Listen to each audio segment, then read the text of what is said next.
What's up, everyone? Welcome to the video. Today we're going to take a look at how to get a Volkswagen Taos unlocked, opened, and started if the key fob dies. So I'm going to be demonstrating on a 2024 VW Taos in this video, but it will be the same on a few different years. So the first thing we're going to do is remove the emergency key that's in the top of the key fob. That's done by pressing this release here that my finger's on, and then the emergency key will pull out like that. Now I'm going to use this emergency key to remove this cap on the driver's door. So if we take a look underneath this cap, you can see there's this notch right here that I'm putting the end of the key in.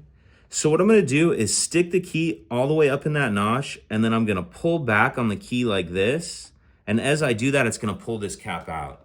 And also with this hand, while I'm doing this, I'm going to open the door handle like this, then I'll stick my key up in that slot, and then I'm going to pull back. And as I do that, you can see it pops that cap off. Now I'm going to take my key and use it to unlock this door cylinder. So I'll turn it to the left or counterclockwise to unlock. And after we unlock it, it's a good idea to go ahead and throw our key back in our fob just so we don't lose it. And now we can open the door. And on some vehicles, once you open the door, it may trigger the alarm. If your alarm is triggered, what you'll need to do is get in and start the vehicle to turn the alarm off. And now we'll take a look at how to start the vehicle with a dead key fob. So we'll get in.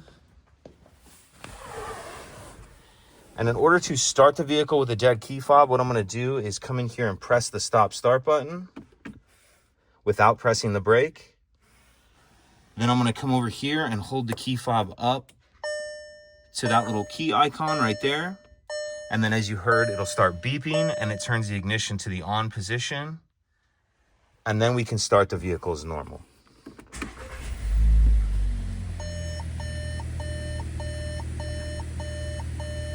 And then once the vehicle is started, you'll be able to drive as you normally would.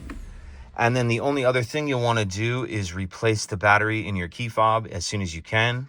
And I'll put a link in the description box of this video on how to replace the battery in this key fob in case you're unfamiliar. And the last thing we'll take a look at is how to put that cap back on the driver's door. So in order to get this cap back on, what I'll do is pull the door handle open just a little bit.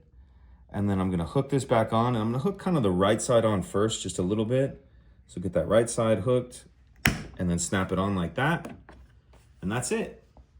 If you have any questions, please let me know. If you could take a second to like and subscribe, it helps us out and I'd appreciate it. Thank you.